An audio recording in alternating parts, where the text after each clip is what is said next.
New York City just elected their first socialist mayor, and now the city might fall under his costly policies and idealistic initiatives. Let's jump right into it on today's episode of the Reagan Faulkner Show. So basically, this series is going to be in two parts because there's just so much to cover about Zohran Mamdani, his policies, their effects, and really how he got elected and what that means for the broader United States. So in this episode, we're going to talk about a handful of his just most abstract and honestly the policies that are most doomed to fail. And then on next week's episode, we're going to look at really how he got elected, why he got elected, and what that means for the greater United States as a whole. So really, as y'all know, last Tuesday, the results came in, and as we all expected, Mamdani was elected to New York City's mayorship. And along with him came a wave of policies that Mamdani had been promising and running on over the course of his entire election. And namely, the top five are his city-owned grocery stores, his 4-year rent freezes, free buses and public transportation across the city, free universal childcare for the city and for parents, and then the most worrisome coming out of a recently resurfaced video of him wanting to take control of property from landowners if they deem that the landowners are not good, which very subjective, very abstract, and extremely concerning because of how unconstitutional and how anti-capitalistic it is in nature. So the biggest question that's really centered around these policies is how on earth is New York going to afford this? How on earth is Mamdani going to pay for this? And what is that effect going to look like on New York City citizens, taxpayers, and residents? Well, luckily, Mamdani has a plan. Not a good plan, but he has a plan. So first and foremost, he wants to see a tax increase for corporate tax in the entire state of New York. So he wants to raise the taxes from the current 7.25% to an 11.5%. And just for reference, for any business owners here in North Carolina, right now, North Carolina's corporate tax rate is 2.25%. So this is going to be nearly 5 times the corporate tax rate here in North Carolina. And it's going to make New York the most expensive state, the largest corporate tax rate of any U.S. state across the entire country. Out of all 50 states, it will be the most expensive to incorporate in New York State, which is absolutely shocking. Now, the second thing that Mamdani wants to do to fund all of his initiatives, all of his policies, is to raise the income tax to 2% for every individual making over $1 million, which, as you know, with the cost of living in New York and everything like that, most people are making, maybe not most people, but there's a considerable amount of people that have $1 million in assets just because of how expensive it is to live in the city, how expensive it is to live in the state. Looking at these tax rates are absolutely insane. So this is going to harm a lot of people. This increased tax rate is going to harm a lot of people, a lot of businesses. And then finally, just kind of building off of these two tax rates, he has come out and said, quote, that he wants to tax the richest and whitest neighborhoods. So not only is he looking at this from a monetary income level, success of the company, success of the individual, he also wants to specifically target white neighborhoods and rich white neighborhoods because, as he believes, these are the most privileged and these are the people who owe the most to the city and to society as a whole. Now, luckily, all of these tax increases, the local tax increases for New York City and then the tax increases that he's proposed for the state, have to be approved by the legislature that resides in Albany. So there's a little bit of a chance that these policies won't go through and that there won't be this massive explosion of taxes across New York State and New York City. But unfortunately, the state legislature in Albany is comprised of about 8 socialist members, and these are listed on Socialist in Office website. So y'all can look up Socialist in Office and it'll come up, and it has like the bios of all their socialist members. And the website specifically says, quote, NYC DSA and Mid-Hudson Valley DSA endorsed elected officials that works together in the New York State Legislature to advance a socialist vision for working class people across our state.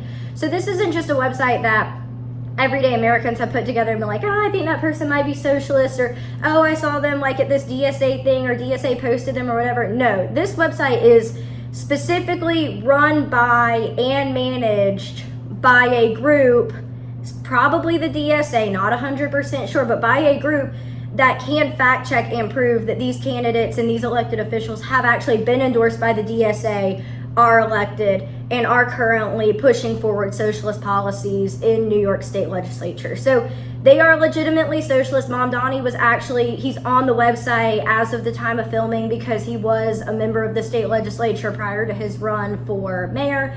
So this is legit. Like, there are legitimately at least 8 socialist members verified through DSA, Democratic Socialists of America, if y'all don't know, that are sitting on the legislature of New York at this time. And then we also have to worry about Governor Kathy Hochul, who has endorsed Mamdani, and there's a chance that she might side with many of his policies and many of these proposed tax increases. Now, she has protested the tax increases in the past, saying that it's going to drive away business, it's going to drive away the wealthy, it's just generally not going to work, as we're going to keep talking about in this episode. But as midterms close in and as elections are happening, as primaries are happening, as we're seeing the shift in election trends and voting trends, we really don't know where Governor Hochul's loyalty is going to lie. Will it be to Mamdani because of his just absolutely unexpected primary win, and then just how quickly he grew in popularity and beat Cuomo, how Adams had to drop out of the race, everything like that? So is she going to side with Mamdani because he does seem to have such a great amount of support in the state and in the city? Or is she going to side with what is right and what is economically accurate, that these tax increases are just going to be so detrimental and disastrous for the city and for the state as a whole? We're going to have to wait and see on that one and what the other rest of the legislature does. But again, going off of that, there is a trifecta of democratically held state spots in New York. So first, the Democratic Party has control of both chambers. So they have control of the House and control of the Senate.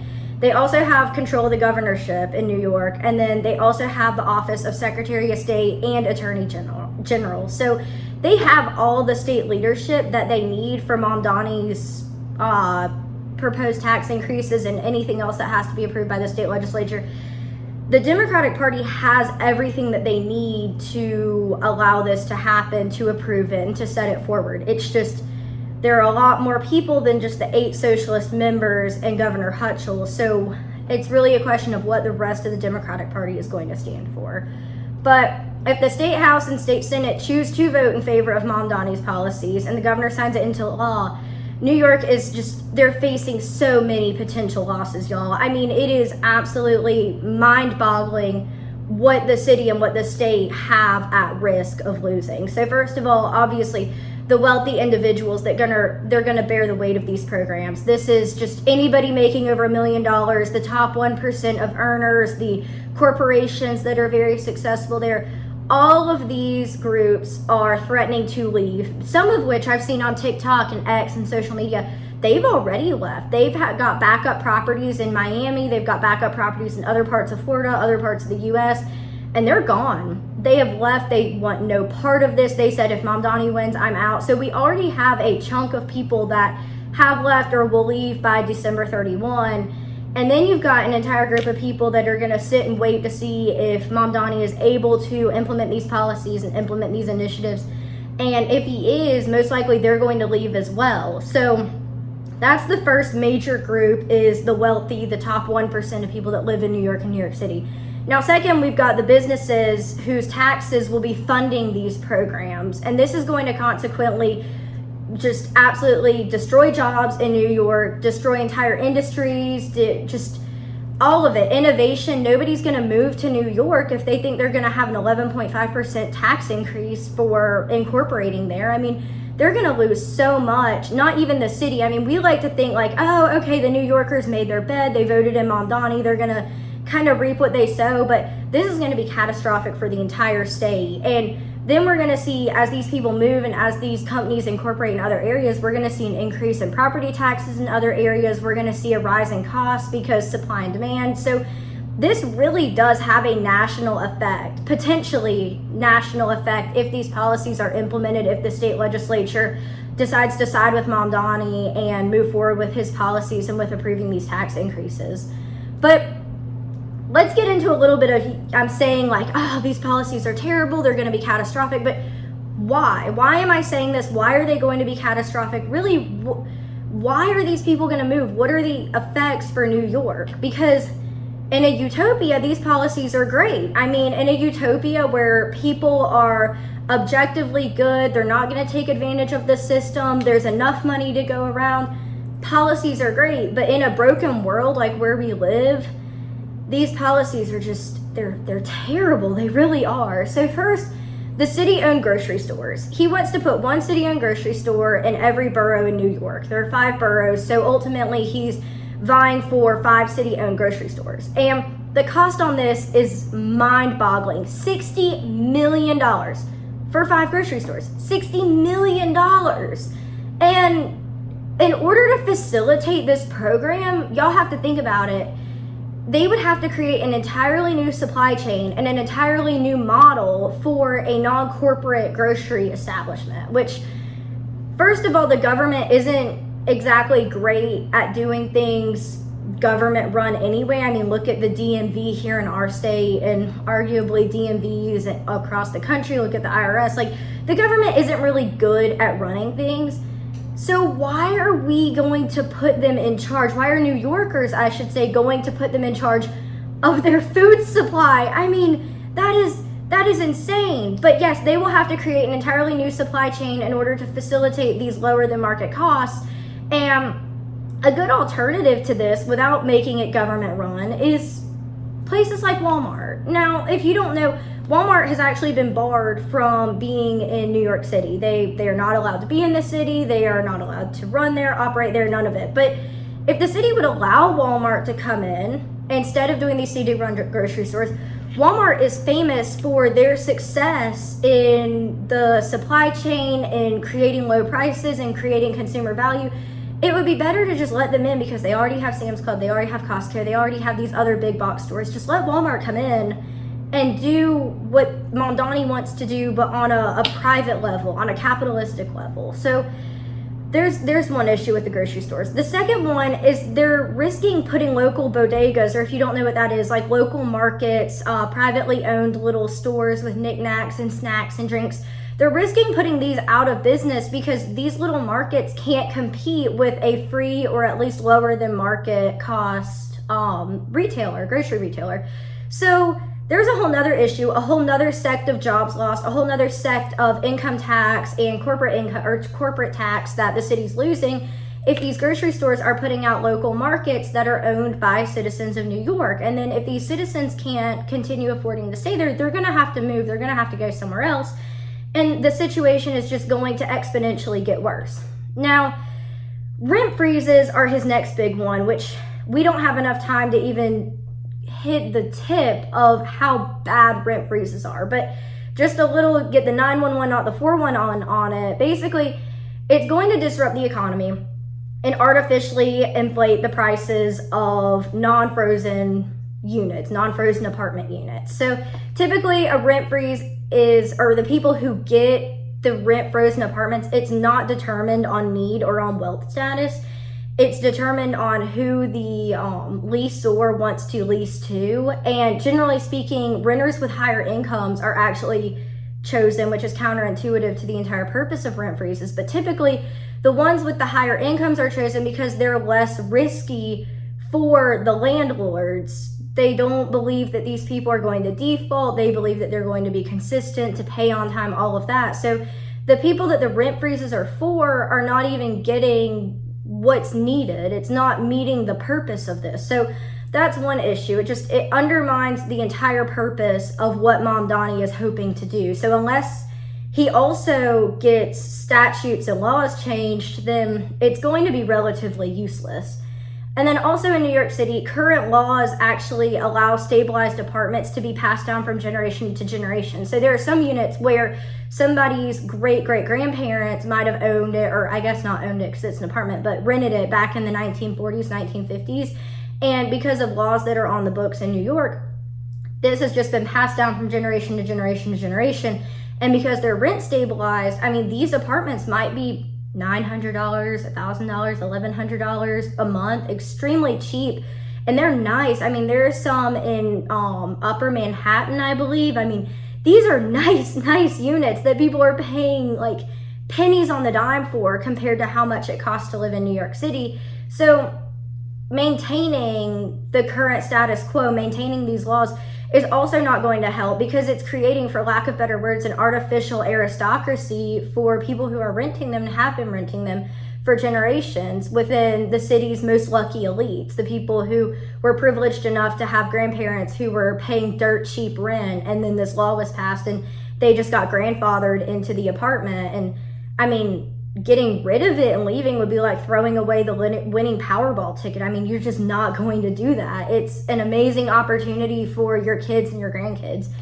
And then lastly, many of these rent stabilized apartments need absolutely insane degrees of upgrades and renovations in order to be code compliant, in order to be somewhere where people would want to live. And by some estimates, these units might be costing $100,000 and more to upgrade. This is going through complete electrical renovations, complete flooring renovations, making sure the floors are stable, going through plumbing, going through safety, just insane degrees of renovations just to be code compliant and legal for somebody to live in. And if the rent is frozen, if the rent is stabilized, the landlords can't recoup that investment. They're never going to come out of that debt. So what they're doing is they're taking these units offline and they're not allowing people to live in them. They're not renting them out because it's just a bad investment. It would just be dumb to pour $100,000 into something that might take 20 or 30 years or even more to get back out of it. So they're just offline, and it's just creating more of a housing shortage and higher artificial rent inflation, because idealistically, generally, yeah, the units are there, but they're not being sold, which is just driving down supply and continuing to drive up demand. Now, these are a little bit of the easier, more general one. Free buses and public transportation, that's going to cost about $800 million annually, so close to $1 billion annually just for this free public transportation, instead of where you pay to get on the metro, pay to use the public bus, whatever.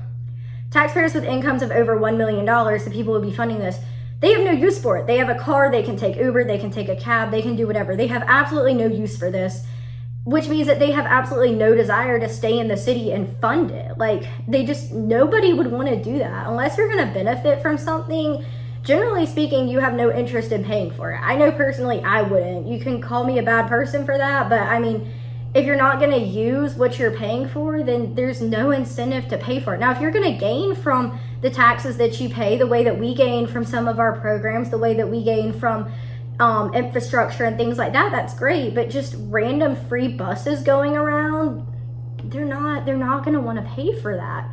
And then my biggest question for this is, how will the city keep homeless people, keep people who are drug users, and just generally other individuals that may not have respect for the resources? How are they going to keep them off the buses or protect the buses? Like, how will they keep them from riding on it all day because they have nowhere else to go? Trashing them with litter. Human waste has been a huge issue where we've seen this tried in other places. Used drug paraphernalia. People in New York are just saying that there are needles all over the street. How will we prevent needles from being on buses where you might be taking your kids or putting them on the bus to go to and from school or to and from their extracurriculars? Like, what will the city do to prevent this? We've seen it in Atlanta's public train system, and will New York have any mode for policing this? We know that Mamdani already doesn't like the police and originally wanted to defund them, which he's since gone back on, but will there be any just way to regulate this and make sure that it stays clean and classy and not just degrade and become a terrible place where you don't want to take your kids? Because he hasn't said anything about that. Now, the universal child care is going to cost about $6 billion, according to Mamdani, and it will be available for children as young as 6 weeks old up to 5 years old, which this is just going to further degrade the nuclear family, the value of the nuclear family. Children are basically going to be raised by teachers and caretakers and not their parents from the age of 6 weeks old to up to 18 years old when they go off to college. And then even then they're being indoctrinated and raised by professors and faculty and staff at these universities. And then this also allows indoctrination to begin earlier, as children are being taught broad spectrum curriculum rather than actually being taught, parented, and disciplined by their family, by their own parents, by grandparents, by aunts and uncles who might babysit them, or siblings. Like, you're just literally giving the government your child at 6 weeks old and saying, here, you can raise them, I'll see them at dinner time. I mean, that's terrible. That's not how any kid wants to live. I love my family. I love my parents. I do not want to spend my entire life from 6 weeks old to 18 or 22 just being raised by random humans that the government's like, oh yeah, they're able to be employed. Like, we've seen the way that teachers have acted after Charlie Kirk's shooting. Is that, are those the people that we want raising our kids? Because I know personally they're not who I want raising my kids. And then finally, we'll look at taking property from the rightful landowners. That is just absurd. That is completely unconstitutional, y'all. I mean, I at least in my lifetime, I have never seen a candidate even say anything like that. I mean, Mamdani really is, he is saying the quiet part out loud. He is saying all of it. So in a resurfaced video, like I said, Mamdani explains that the city is going to charge landlords with hazardous code violations on their property with fines. And then if these violations, hazards, whatever, are deemed to be, quote, immediately dangerous, these fines will be tripled. And then if a landlord refuses to fix the violations, New York City is going to step in, fix the violations, and then send a bill to the landowners, which, you know, through all of this, all this free stuff, the city can't just fix it themselves. They're still going to tax the rich man, the property owner, the landlord, the capitalist.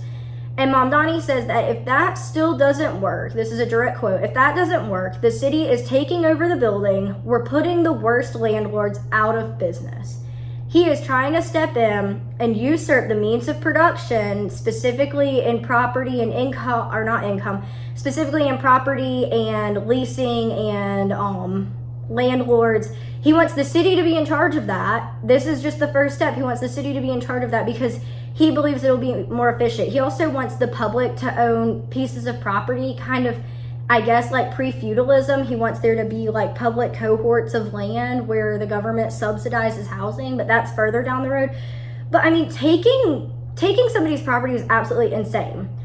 This is going to further the flee of business owners, further the flee of investors, because nobody wants to buy property, pay millions of dollars, tens of millions of dollars for an apartment complex or a building with a couple of units, just for Mamdani to be like, oh, you're a bad property owner, you know, you have to get out, the government owns this now. I mean, that is insane. No business owner wants to take that risk. Absolutely nobody would want to take that risk. And if landlords continue facing this more risk than reward system, they're not going to want to do it anymore. They're not going to want to own the property. They're not going to want to be landlords. Like I just said, they're going to leave. They're going to sell. They're going to move out. They're going to say, you know what, government, just take my land. It's not worth it anymore. Or back in the 70s, you know, there were New York city landlords that were literally committing arson on their own property because the rent freezes were driving them out of business. Like, we're going to start seeing things like that, which is going to take more housing offline, which is going to continue inflating the price of housing, which is going to continue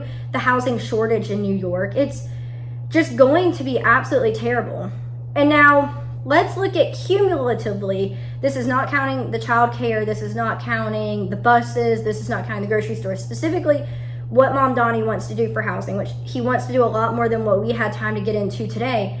But according to a PM article, the housing initiatives alone will cost the city about $100 billion. That is with a B, $100 billion.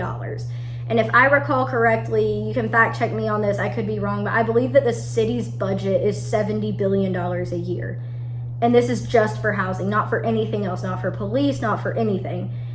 And it just really shows like what Mamdani thinks he can do, I guess, how entitled he is, for lack of better words, like how much he thinks other people should pay for things, because none of this is going to benefit the wealthy. None of this is going to benefit the upper middle class. Quite frankly, none of this is going to benefit the lower middle class. This is going to benefit the poorest of the poor in New York. And then we're going to have people taking advantage of this system. We're going to have other states sending all their homeless to New York, all their drug users to New York, all of their people with mental health issues that might live on the streets, more homeless to New York, because they have the resources and they're just openly like, yeah, take the resources. People with illegal immigrants in other states, they'll go to New York because New York can quote unquote afford it. And then we have the top 1% of New Yorkers basically funding the existence of the entire nation's homeless, the entire nation's drug users, the entire nation's people with mental health issues, which isn't fair to the 1% of people who live in New York that have incomes. Like, I don't believe in socialism at all whatsoever, but at least if this was going to be implemented, it should be implemented at a level where either other cities can't send their homeless and their other people who need the help, or where everybody's paying for it, which really nobody should be paying for this. This belongs to the churches, this belongs to nonprofits, this isn't a government problem. But his policies are insane. They're going to be catastrophic if the legislature votes them in. And I just have to say, for my generation, for Gen Z, for Gen Alpha, it's really going to be up to us to stop this nonsense, because we do not want to work, excuse my language, we do not want to work our asses off and go to school just to pay for other people to live on the streets, because it's going to be like, it's not going to be that bad to live on the streets. If this is what Mamdani's proposing, it really won't. People are going to choose that over high school and college and actually working. And then we're going to be working very, very hard, going to college just to fund this and not have enough to bring home to our families. So young conservatives, I'm talking to you when I say this, run for office, start chapters of conservative clubs at your school, speak out, post on social media, do whatever you have to do, because this isn't the America we want to grow up in. And as I'll get to in part 2 of this,